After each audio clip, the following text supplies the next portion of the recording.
बहावलनगर से Abdurrahman Qasmi, district bureau chief Bahawalnagar की report के मुताबिक बहावलनगर वज़ीर आला पंजाब मरियम नवाज शरीफ की हिदायत पर यौम आज़ादी पाकिस्तान की तकरीबात को शया निशान मनाने के लिए मुतल्लिका इदारे हुकूमत पंजाब की हिदायत पर 100% अमल दरामद को यकीनी बनाएँ।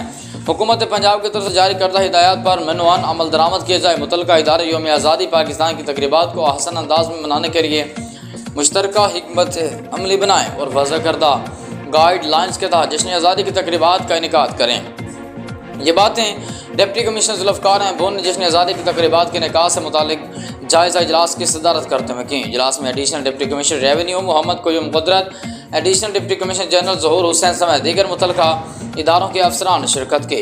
इजलास को जश्न आज़ादी की तकरीबात के इनेकाद के बारे में आगाह किया गया। डिप्टी कमिश्नर ज़ुल्फ़कार अहमद ने कहा कि 13 अगस्त की रात को शानदार आतशबाजी का मुज़ाहरा किया गया। सरकारी इमारतों को बरक़ी कमकुमों से सजाया जाएगा और कौमी परचम भी लगाए जाएंगे। इस सिलसिले में कौमी परचम की हरमत का तक़द्दुस का ख़ुसूसी ख्याल भी रखा जाएगा।